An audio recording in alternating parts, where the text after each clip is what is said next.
bottom left-hand corner of the map from IVD.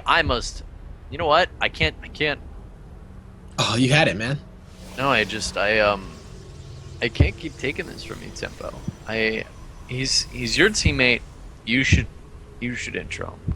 All right, well, spawning in the bottom portion of the map, representing IVD Gaming, the red Protoss player, it is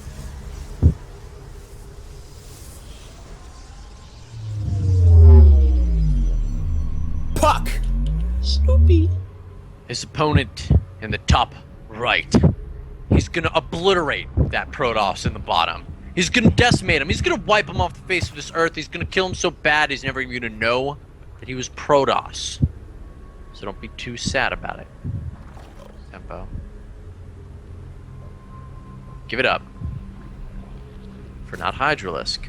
But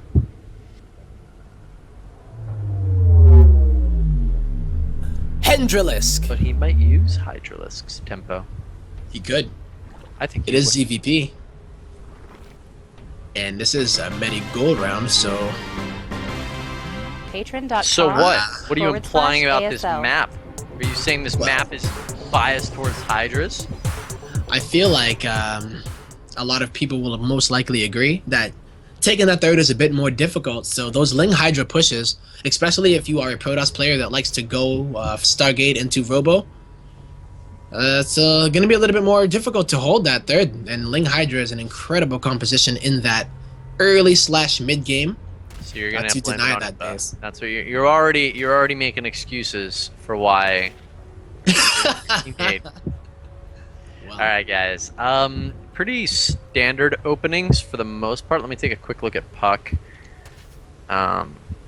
All right. So puCK's pretty standard. He opens with a Stalker as his first unit, and notably Hendralisk did get speed, but it's not outrageously fast, and he pulled off gas. We actually have seen Sue do this, for instance, in a number of games. It gives you early map control. It allows you to have the threat of aggression on your opponent, so they feel compelled to throw down a forge because you don't hold off, like a Banling Bust, for instance, without a forge. But notably, Hendralisk does go for a slightly later third than is typical. A lot of times with this build, you'll actually go for a 28 hatchery so that you can make up for your economy being slower. But Hendralisk actually goes for a really fast third queen instead, and that's super interesting to me. It means he wants creep spread really, really bad, more than he wants economy.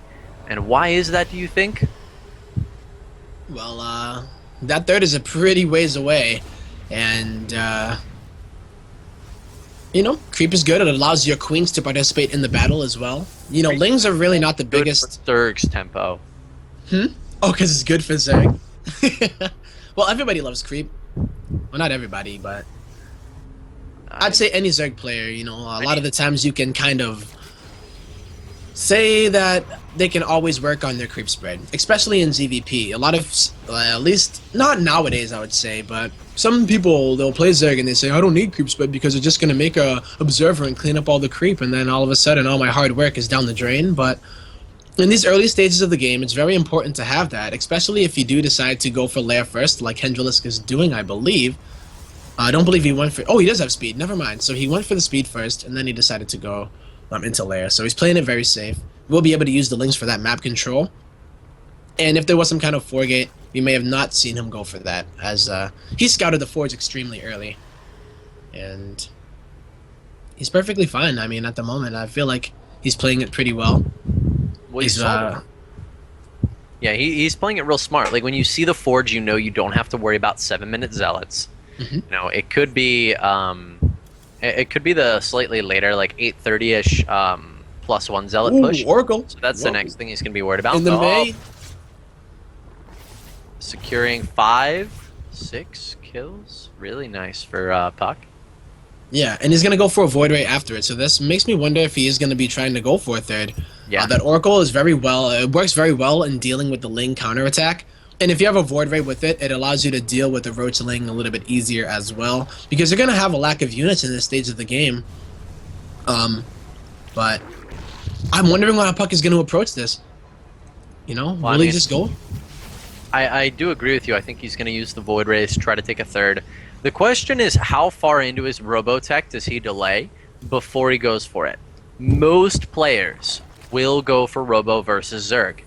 You don't. In fact, you do that in almost every matchup. You just do not go for a Templar Archives as your first form of splash damage. And as Protoss, no matter what your composition is, if you're going to play past, a 2-base economy, if you're going to play longer than a 13-minute game, you are going to want to make sure you get splash damage. So yeah, but look at this. Could go How many for gateways SLS we have? style, but We have a bajillion gateways in the main of puCK right now, and I don't think we're going to see a third here, Kibbles. I believe that we are going to see puCK moving out onto the map with +1 on his ground army, and then using Void Rays.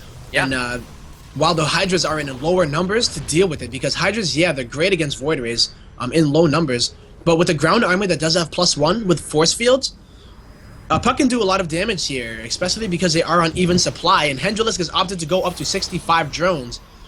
So this is the time for puCK to make it happen. If you want to go past 2 bases, if you want to play longer than a 13-minute game, puCK has no intention to do that. 8 gateways with 2 Void Rays. This is an all-in as pure as it gets. puCK engaging on the left-hand side, force fields off half the Hydralisks and kills them, and that might be enough, because now hendralisk's very expensive Hydra units have been eliminated. Exactly, but it is going to come down to how much damage hendralisk takes before these next round of units do come up, but puCK I don't think it's is enough. already inside of the natural of hendralisk, and he's pulling drones. And that's a lot of Protoss. Yeah, this is a ton of Protoss.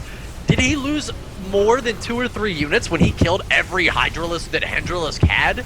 No, he lost almost nothing. Now he's going to lose a couple of units, but not before dealing catastrophic damage to hendralisk. Yeah, and the fact that hendralisk lost all of those drones, yeah, he's only down 4 probes, but down 4 workers. But imagine if he had made those into units, if he anticipated this kind of attack, he might be in a better position. But he is holding off. He is holding off. He hasn't lost his 3rd base, but a lot of stalkers are going to be reinforcing him. These are +1 stalkers, and there's not enough Hydras to actually deal with it. But the larva is really important here that hendralisk is reinforcing with. I think the Zealots are equally important here. He has to get these Zealots in front of the Lings. The Lings doing a great job from hendralisk. But overall, hendralisk does stabilize for the moment. puCK with an economic lead, 48 workers to just 44. And this is the power of Hydras. 7 more Hydras on the way. That's too many Hydras. puCK can't push into this. I think he's in a great position right now. He needs to... he doesn't actually have any kind of tech actually back at home besides this Stargate. So without having thrown down a robo or anything during that attack, and with no +1 armor, I'm not as confident in puCK's position as I think my initial impression was. But he's gonna attack with a lot of Zealots here, and I really like the Zealot choice because there's a lot of Lings from hendralisk's in hendralisk's army. We'll see, man. Zealots with +1 melt Zerglings. We need to see a couple more roaches from hendralisk so he can deal with this force. Yeah, and he's going to add 5 here, and the creep spread is very important here as it does allow those Hydras to retreat if they need to and get into position in order to deal that DPS that they need to do. But that's a lot of units here coming out of here from puCK, and no more Stargate units are coming from puCK, so this Spore Crawler is essentially useless. Well, it's even more useless because it's dead, but now it's going to come down to those force fields, and here goes puCK into the heart of the Zerg, the heart of the swarm. Will he be able to do it here with these force fields? There are a lot of energy on these sentries, and it's Roach Hydra versus straight gateway. I'd love to see another Guardian Shield, though, for these Zealots, but overall, I mean, puCK annihilates this army. I was a little afraid with his position, but with so many Lings and so many Zealots to counter them, puCK does manage to take game number 1.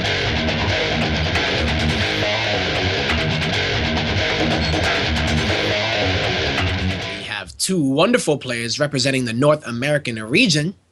And the first player is going to be spawning in the top portion of the map, down 1 game, representing Complexity Sound Blaster. He is the Teal Zerg player.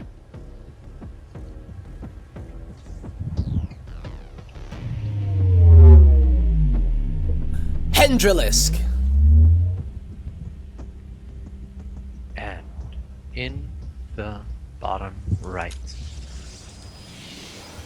the man who could fight all night. He's red. He's not playing to go back to bed. He's playing to take it all. Instead, he won't suck. Give it up for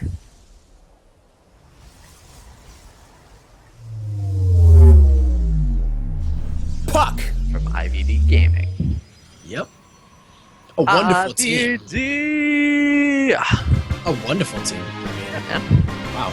Got a lot of guys from IBD. Patreon.com Pretty cool. /ASL. Well, look at what we got here from our Complexities player. He's going to be going for that triple hatch before pool. That hatchery has the coolest skin. Which one? The one with the red and the white over it.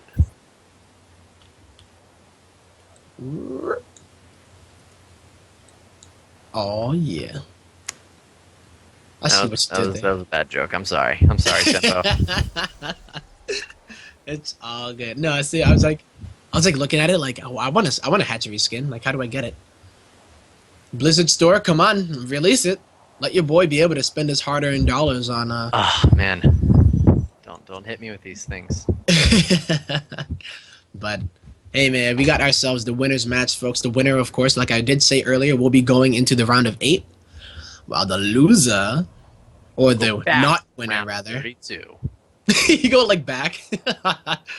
Imagine that. Like you're in this really bad dream where you keep losing and you just keep going like round of 32, round of 64, round of 128. And it's like, I just can't still. You call it like tier 1, tier 2, tier 3, and like whoever's in like the first like 4 players to make it to tier S. Mm-hmm. Like the ones that get to compete. Yeah. The final group.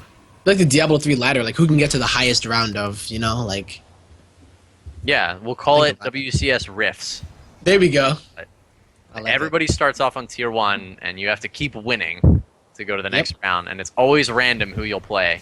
But you always play. Oh my god, It's dead. puCK already got a Overlord on the left side of the map. Will he be able to get another one? And yes, he does. Beautiful. And a huge lead for puCK now. That's really big, 2 especially Overlords. with 3 hats before pool. Here's the problem, is that puCK can do whatever he wants now in terms of tech. Like, how is hendralisk going to scout? He's not. If I were puCK, I'd do something ridiculous. Something that if you do not scout it, your chances of holding it are slim to none. If you're hendralisk, you need to either go for a fast layer or you need spore crawlers to be safe. You need to constantly check your opponent's stalker count. Right now, like, look at what Huck's doing. Huck is attacking. puCK. Or, excuse me, puCK is attacking. Like, hendralisk, oh, the queens, though, the queens are gonna die. One stalker will die, but so will both queens. Mass recall, no, he doesn't need to do it. A second stalker, okay. All right, mothership core goes down. That's unfortunate for puCK, but he's fine with that. He's gonna head home. He killed 2 queens, ton of damage dealt. And what I was saying earlier, man, is like, hendralisk has no way to see what puCK is doing. Yeah, that's a really big issue.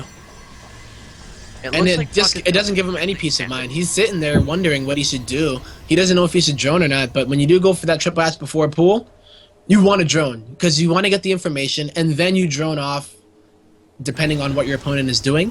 And if he's going for a really aggressive play, then you go ahead and you just decide to make units and you have the larva because you have 3 hatcheries. But as it is right now, he's just going to assume that he's not going to be under any other more aggression and just drone out. He didn't assume too much. He threw down a roach warren. Then he scouted that puCK was getting upgrades.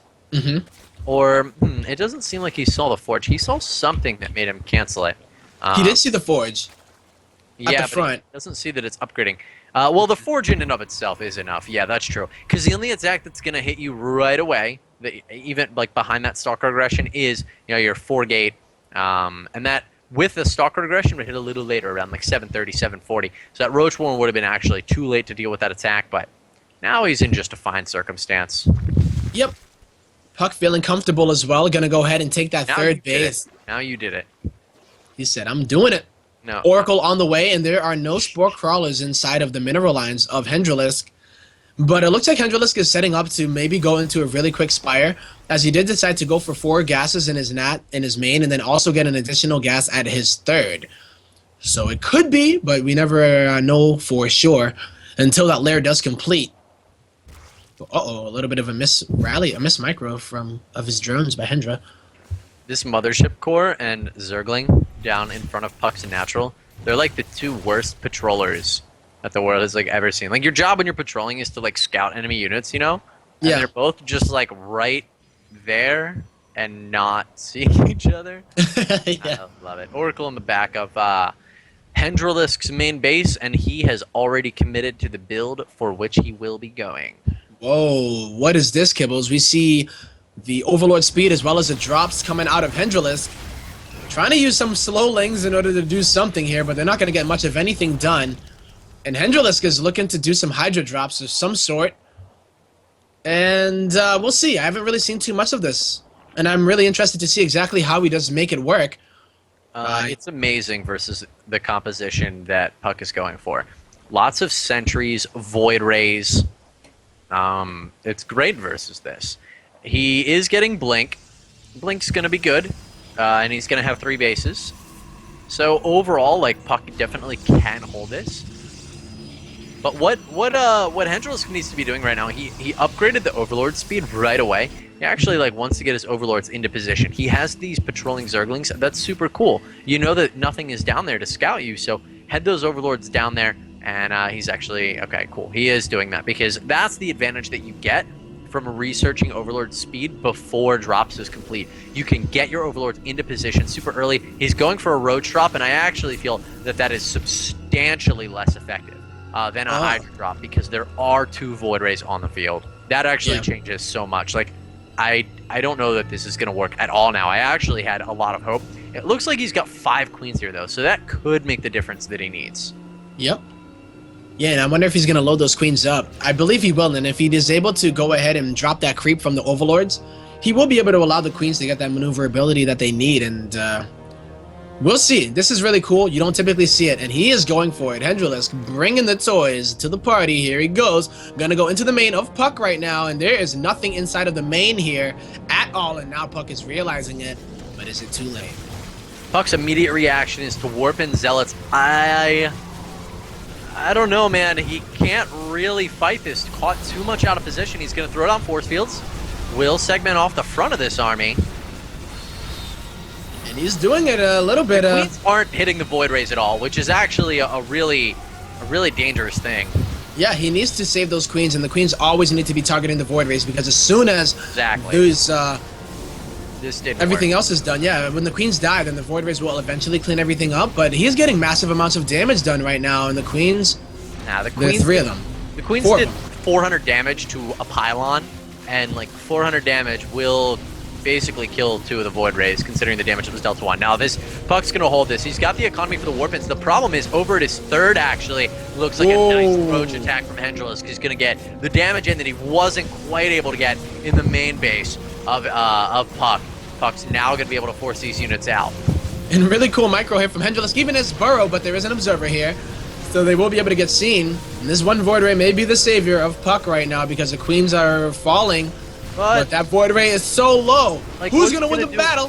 And what's he going to do about his natural expansion? Like, puCK just didn't have what he needed ultimately to deal with this. He was able to deal with the drop, like, as well as I think was humanly possible.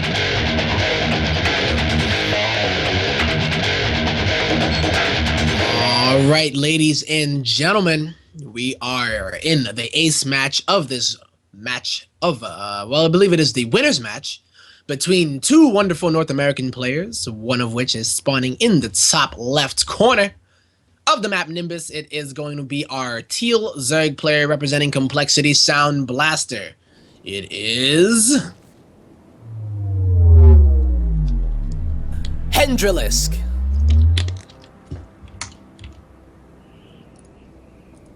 And his opponent, in the top right corner, the opposite, it is going to be the red Protoss player representing IVD Gaming.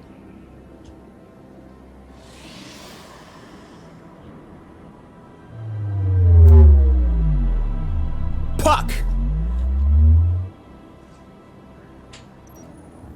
All right, Nimbus, Macro, as we do see, a Nexus first coming out of our North Dakotian player. And from hendralisk, okay, this is really cool. He goes ahead and goes for the hatch first, but it is on the outside base. And this is for, hey, buddy. Better creep spread, man. Exactly. Look at that, on top. But he will go 3 hours before pool, once again. Patreon.com. I don't like that. /ASL. Yeah? No, not at all, It's man. like it's a very big Like, risk. way too good when you do that. Yeah. It's a very big risk, and you'll see a lot of Protoss players be going for forts first on this map anyway, so that they can get a cannon rush, trying to take advantage of a player that will kind of say, hey, it's Nimbus, I'm going for macro. Why not? But That's not going to be the case in pucks. He's just going to play as greedy as can be. Nexus first into that gateway, skipping that forge for now. So there will be no cannon rushes in the near future. I don't think we ever see like the 20-minute cannon rush either. But hey, you never know, man. Nexus completes for puCK as the cybernetic score does go down at the 4-minute mark. And overall, hendralisk is going to be really happy with how he's opening his work so far, but he does want to get in there and scout that puCK has actually gone for a second gas. 1 gas, 4 gate, really, really dangerous when you open with triple hatch. There's 2 things that I'm always scared of when I open triple hatch versus a Protoss, or things that work exceptionally well. One is a fast, just 4-gate build, hits in 7 minutes with 8 zealots, and how do you deal with that if you don't have roaches? The other is when you go for fast DTs. Really, really effective because you typically get really late gases with this build. And Yeah. it's very vulnerable to Dark Templar. Yeah, and excuse me. Of course, without gas, you can't get a lair. And if you do decide to play as greedy as can be, especially starting it off with the 3 hatch, and you don't get spore crawlers in your mineral line, then you're in a lot of trouble. Even really quick oracles are very effective, but queens can deal with oracles. Queens can't necessarily deal with DTs because they know that they're there, but they just can't see them. They're like, wait, I feel the disturbance, but there's But, nothing I can do about it. Yeah, he does open. puCK does open with that Stargate once again, so he's just playing his very familiar, very standard style of PvZ. Yep. And this Overlord will be coming in, and it's going to get a scout on that Stargate, most likely. It's going to be close, but I'm pretty sure he's going to be able to see it. Yep. We'll see what it decides to go, where it decides to go, rather. I think if it keeps on going on that path, it won't see it. I think he's going to miss it if he doesn't veer to the right. It doesn't see it. He's off by exactly 1 hex. Phoenixes will go unscouted in the corner of the map, and that's going to be really, really nice for puCK. Yeah. He even hid that Phoenix, He decided not to go with it and said, hey, I'm not going to reveal my Phoenix just yet and leave you guessing. So hendralisk isn't exactly sure, but playing it like he did on Catalina, just going to continue to drone. It feels very comfortable. And I like what he's doing here, putting down those spore crawlers in each of the mineral lines. And you do this because you get to deal with pretty much every kind of Protoss tech that would catch you off guard except for 4-gate. And, I feel like these Phoenixes aren't going to be too effective just yet, but they allow him to get that map control a little bit, pick off overlords that may be on the map.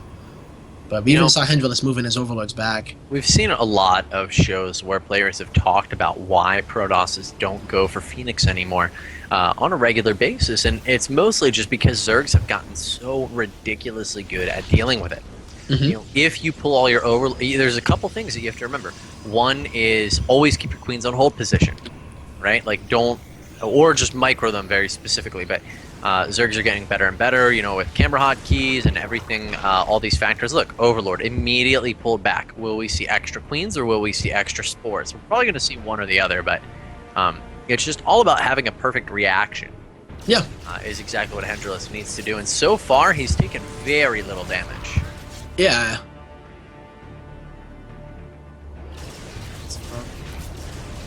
Seems he's going to be going for the Robo as a follow-up. And this is as standard could be. Wouldn't be surprised if we saw a 3rd come out of puCK very soon. And these Phoenixes allow him to get that map dominance, and he can't use his Overlords to scout, which is really big. Unless he gets that Overlord speed upgrade. Oh no! Overlords are going to be here, and they actually are going to get taken out, but there are 3 queens all going to get taken up right now. This and would be terrible for hendralisk. Like, if these queens go down, this is the end of the world, actually, for him. But so far, only 1 goes down. More Phoenixes do join in. 1 Phoenix so low on hit points. He's going to pull back. Yeah, he's at 2. 2? Oh no, 2 kills. 9 HP, rather. I don't know why I looked at the kills and said, oh, that's how much HP he has, but no. Phoenix is 2 shots away from getting killed, but... Oh, these queens. These queens. So out of the map right now. Yeah. There are 6 queens on the map right now, and I like how hendralisk has added spore crawlers around. His creep spread is actually incredible. Holy moly, it's already at the middle of the map. It is really good, but puCK needs to keep... He made far too many Phoenix to go home with them now. He needs to come out. These queens, these 3 queens were just sitting in such a vulnerable position with no Spore Crawlers around them. 3 queens does not stand up to 7 Phoenix, but it looks like puCK's actually going to opt to turn around, go home. He will manage to pick off some of these creep tumors, which is really, really nice. And he's also going to get a few drones inside of the, well, third, quote-unquote, of hendralisk, but puCK trying to move out as well and is greeted by the creep as well as the army of hendralisk. But he's getting a third up behind this right now, and hendralisk seems to be a swarm host play because that infestation pit did go down, +2 on the way, and 9 swarm hosts are on the way here, Kibbles. Yeah, this is going to be a little tough for puCK, but he does already have a double robo. He's got extended thermal lances on the way, so this is a pretty good read. puCK realizing that his opponent didn't make hydralisks to counter these Phoenix, but instead went for queens. He's like, well, if you didn't go hydra, what are you probably going for? Really, and you don't go mutalisks against this many Phoenix. So exactly. A good read from puCK. He just blindly anticipates what his opponent is going for, and he'll have a great counter set up. He will. Has he actually scouted? Whoop. Whoa! Gotta be careful there. The one swarm host does go down, but it dies. Really utilizing those swarm or the spore crawlers. They're like little locations, like safety zones, right? Where he kind of sits there and all of a sudden he goes, all right, on the count of 3, we're going to run to the next spore crawler. Go, go, go, go, go. But, you know. It's not going to work, though. Watch this. 3, 2, 1. Ooh, big attack here from hendralisk. Oh, my God. Catching every single roach. Zealots are going to be able to force them into place.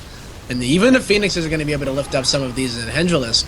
Losing a lot of units, but hey, Kibbles, that's not really the worst thing because he's just freeing up supply right now so that he can refill it with more useful units because eventually these roaches are going to be essentially useless. But ideally, you want to free it up in a much more effective way. Much better way, yeah. For sure. Look at the units lost tab. For that was just pretty terrible. Like once 4 Colossi get on the field here in just a moment, just a second till we have 4. puCK's going to be able to push into this, and the thing that roaches let you do is stand, with these locusts and really just hold the line against that many Colossi, but when he has 4, he's going to be able to push out. When he has 6, he's not even going to fear these swarm hosts. Yeah, this creep spread is absolutely phenomenal. It is already by the 3rd, and locusts are so much more scary when they're on creep, and he's going to continue to push it. And I love how hendralisk is going and making spore crawlers at the front too, so if those Phoenixes decide to try to swoop in and pick up the spore crawlers, oh my god, Kibbles, this 3rd is going to go down, but he is going to pull back. Yeah, he's going to save it, and this is a beautiful fight, assuming the puCK... He does lose an immortal, which is certainly less than ideal, but great damage being dealt by puCK. We have immediately hendralisk firing up a bunch more roaches, a couple more swarm hosts, and a spire is on the way. And I love the spire possibility here, but hendralisk really needs to secure more than just a 4th base if he wants to make an effective mutalisk transition. Yeah, I think he might not even make muta. He might just go ahead and go into corruptor, because they'll deal with those Phoenixes, they'll deal with the Colossus, and the queens and the swarm host locusts will be able to deal with the ground army. I mean, all you need are a few corruptors and you pretty much seal the deal here. hendralisk pushing ridiculously. Like, look at this creep spread. I can't continue. I have to keep commenting on it because this is crazy. 16-minute mark and this much pressure on a Protoss player is usually unheard of, especially when their player is going for swarm host.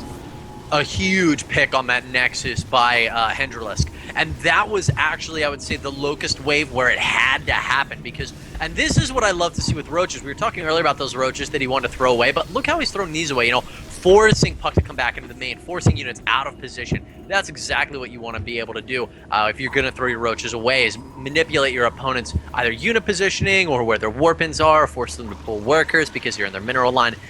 What I really would have loved to see from puCK this entire time is kill these rocks, because he's having a really hard time squeezing his whole army in between this pylon, and he's like going to try to do it, once more right now. He's going to try to come down this ramp, but if he were to just kill these rocks, he'd be able to very easily step up and down this ramp. Indeed. A really nice move here from puCK, though. Gonna go ahead and try to take a ninja base on the bottom left corner of the map, but how are the probes ever going to get over there? He's going to have to remake probes, but he's going around the map, trying to keep hendralisk on 3 base. But these corruptors are going to come in, Kibbles, and there's really not an answer for them. There's only 3 Stalkers on the map, and then the other anti-air there are 4 Sentries and 6 Phoenix. And the Colossus are going to be pretty much free pickings after that. So I'm feeling for puCK right now, although he's keeping a really nice supply as this all is going down, but I don't know how long can he actually hold on for. Right, like, look at the number of probes that he has in his natural. Here we go, Archon's coming in, and they're just going to try to deal with these Corruptors, but not before they kill off almost all of the Colossi.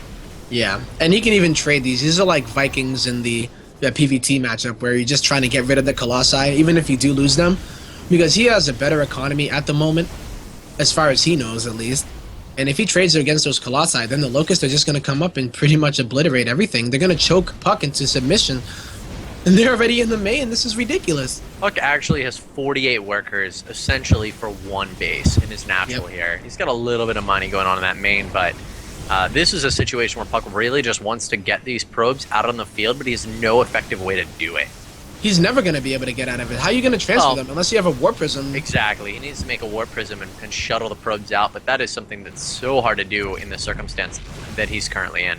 Another Colossus pick off, and I don't even believe there's a Warp Prism on the map, so he can't even really harass hendralisk at the moment. He just has to kind of deal with this slow death right now, and if he goes across the map and tries to push, that's not a scary army at all.